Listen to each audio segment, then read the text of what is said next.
I am here with Stephanie Cook. And Stephanie, you're joining us from Asheville, is that right? Yes, I'm in lovely Asheville, North Carolina right now. Very nice. And how's the weather right now? It must be beautiful.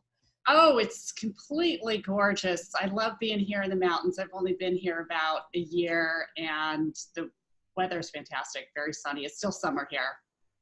Excellent.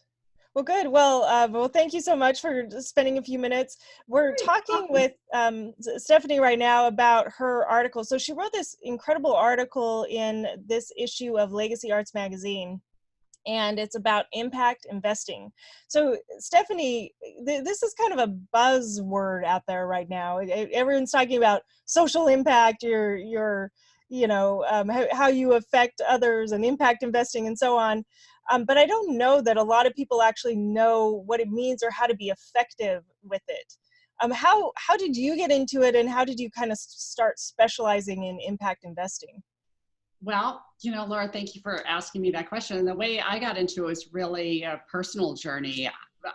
What I see in my work with clients is that a lot of us are not really thinking about the impact that we're having on the world through our investments. We think about it with what we buy, how we spend our time, how we volunteer our time. We might think about it in our wills with our bequests, but we're not really thinking about it with the mutual funds that we own or the way that we're investing. And part of that is because it's easy to be head in the sand about it because you own a mutual fund, but you don't know all the different companies that you own. And for myself personally, I was a little bit like that as well.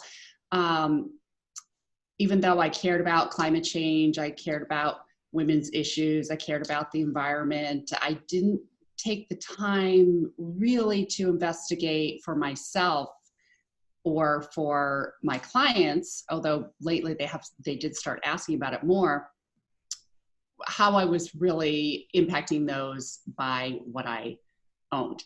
I went on an Alaskan cruise and I, went to Mount McKinley and I went to the glaciers and I saw firsthand the receding of the glaciers. Oh, isn't that wild with the glaciers? How it's kind of like this timeline and they tell you this is where it was in 1980 and 1996 and.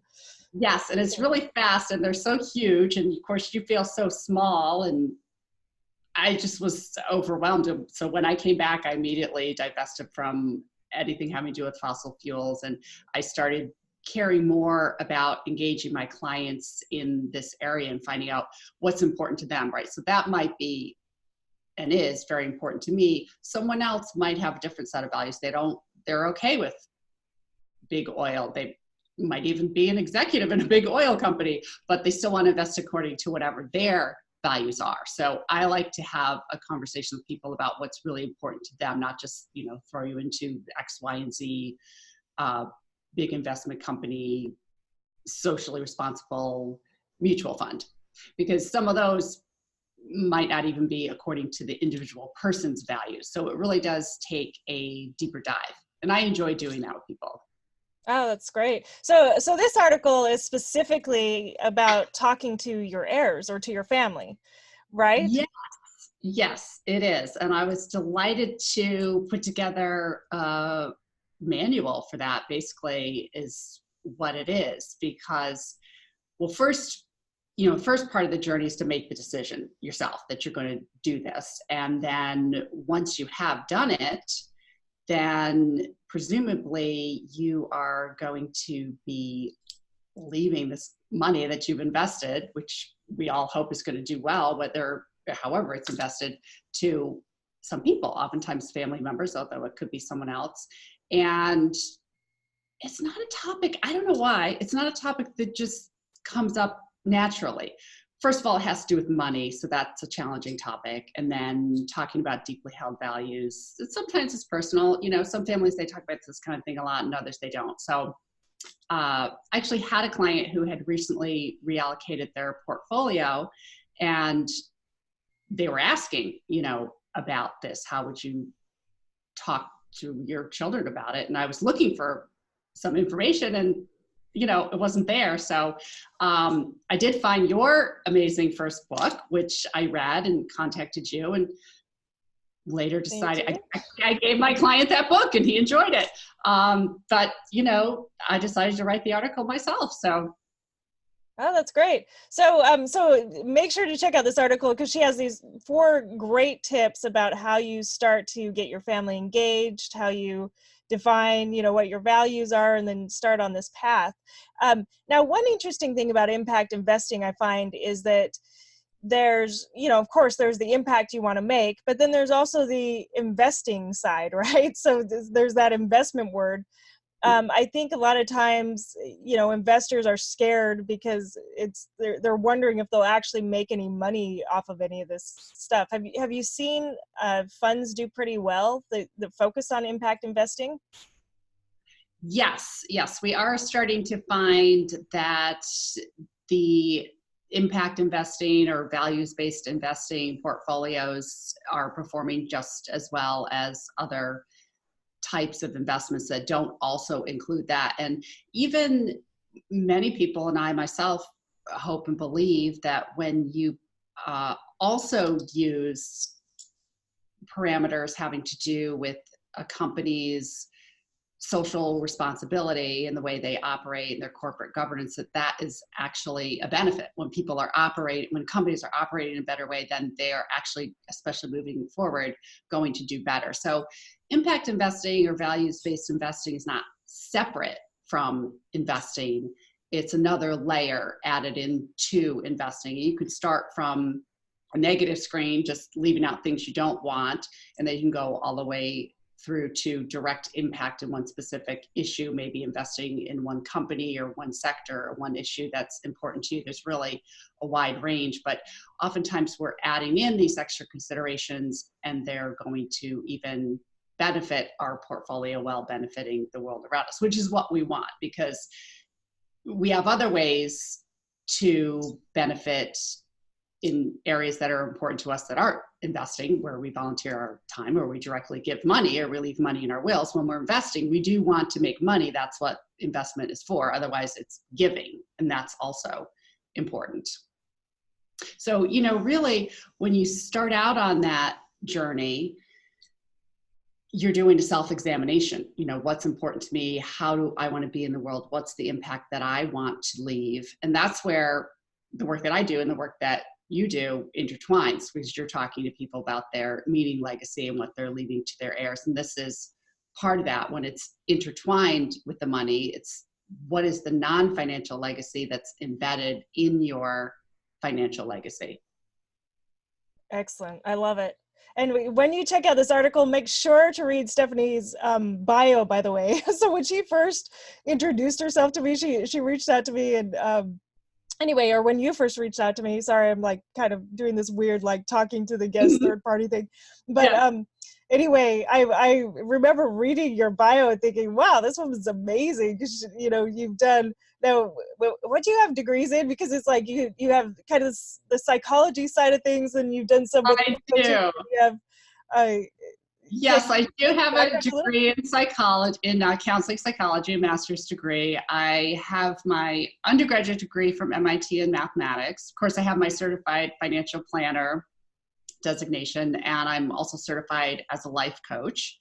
So I bring all of that to the work that I do with people. And I have what I call God-centered financial planning process, which there are 4 steps, but they're really 4 components. It goes in a circle. The first 2 don't have that much to do with money, although since I'm an advisor, we're talking about money, but they have to do with knowing yourself and listening to find out where you ought to be in life, you know, wherever your spiritual base is, relying on your faith to determine what are you hearing from outside yourself or inside yourself that's going to help you see what is the correct path for you.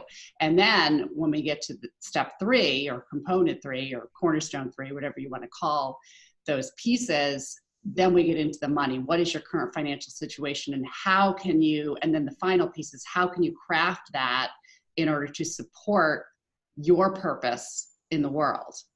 Now, people come in at different stages there, and they often come to me at number 3, the normal entry point with a financial advisor, which is, here's my financial situation. There's something going on. What do I do? Like, there's something going on with the property, or I want to retire, or whatever it is. And then we move forward from there, and I incorporate other aspects. Same with talking to your heirs about your impact investing portfolio.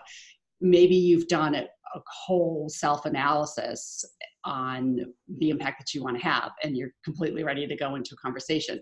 Maybe you haven't really done that. You just knew that you cared about the environment, and you told your financial advisor to make sure everything's screened out. You want to let your your heirs know about that. So I still recommend that you go through this process in the article where you do a little bit of self-examination, but in my instructions, I have you do it quickly. I mean, you can hire a life coach and you can go through a year-long process of examining your whole life. We're getting ready just to have this conversation, maybe say next week or a couple of weeks or over the holidays when you see your children and your grandchildren. So my instructions here are very quick, just let the answers come up, write for 10 minutes on something, pray about it, and then just write your mission statement. Yeah, right. It doesn't have to be super formal and take months or years, right? Yeah, exactly. Right. Just come up with a simple statement, like about how you want to impact the world, and then get ready to talk about it. And here's something that's really important, just to go into the conversation prepared. And I think almost the most important is to go in the conversation prepared for surprises, and especially prepared to have it turn out differently than what you could envision. Because it involves other people, so you don't know what they're going to say. And they might even say nothing, and they might ignore you a little bit, and they might act like they don't care, particularly depending on their age range. My own children are in their early 20s, right? And they're boys. So I don't know what they're thinking or if they care what I'm saying to them. But, I have trust and faith that you've given the message, and that when you're gone and they're receiving your financial gift to them, that they're going to remember, this part of it.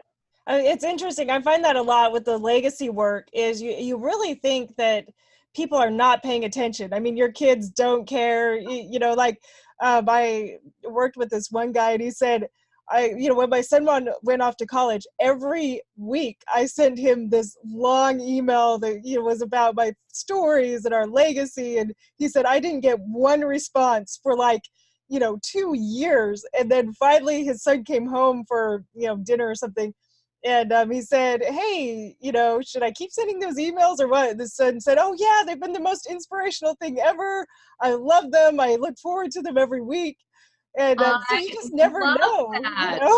Thank you never for know sharing what kind of impact that with me. And I'm impressed. What perseverance. Yeah. And that's, exactly. I think, I wrap up my article too, is I say, keep the conversation alive.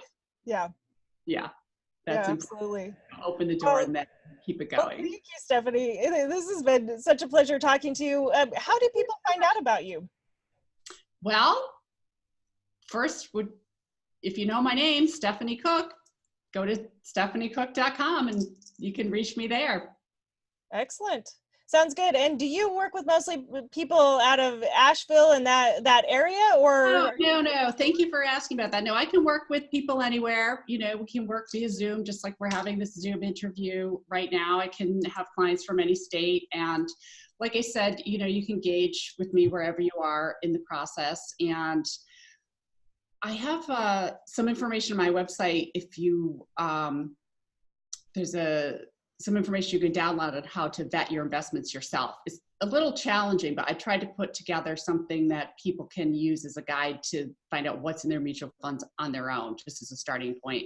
And I offer a brief phone conversation, 10, 15 minutes, to just determine what's the next step. Because again, I want people to get going on this quickly. And that's a hurdle I find sometimes my clients face. They might care, but they don't have time, I mean, Yep. People who have money often have worked for their money, right? And so they have a lot of responsibilities. And if they have heirs, often that's family. So there's a lot going on. So it does take a lot of time to sort this out, but you don't have to do it all yourself. First step is, engage your financial advisor, find out, what they can do to help you. And then I offer a brief consultation by phone just to find out what's the next right step. That takes 10 or 15 minutes. It could be Google such and so an item, look up this, check my statement, just a real quick to keep it going or to get it going so that it doesn't keep getting swept under the rug. Excellent. And that's for the investment choices themselves, whether you're going to go to a values-based portfolio. So it's for that. And then also for the conversation, just get it going. It doesn't have to be perfect. Excellent. Well, and back to your background, I love that you have kind of this logical side, right? The mathematical, logical, financial advising side, but then you also have this very soft side with the psychology component and sort of this really values-based approach. Oh, thank you. Well, I think that's modern womanhood. And also thank you for bringing that back up, because I wanted to mention, don't forget the best credential I have, being a stay-at-home mother for 15 years, despite my amazing credentials. That had to be the most challenging and rewarding experience of my half a century so far on this earth. So I'm happy I got to do that. Absolutely. Well, good. Well, I could talk with you all day, but thank you so much. And make sure to check out this article by Stephanie. And then, of course, if you want to reach out to her, she gave you her info. So it's in issue 20 of Legacy Arts Magazine, and just look for Stephanie Cook. The article is Impact Talks on Impact Investing Planning, a conversation with your heirs. So it's all about how you have this conversation with your heirs, how you start to evaluate what you want to invest in, and Stephanie gives you some great steps or great places to start. So thank you so much. Wonderful. Thank you so much. And I hope that your readers find some value in it, and be well. All right. You too. Thanks, right, Stephanie. take care. Bye.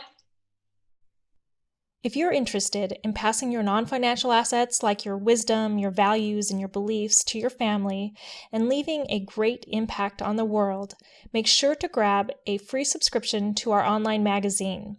Go to legacyartsmagazine.com and you'll see it there.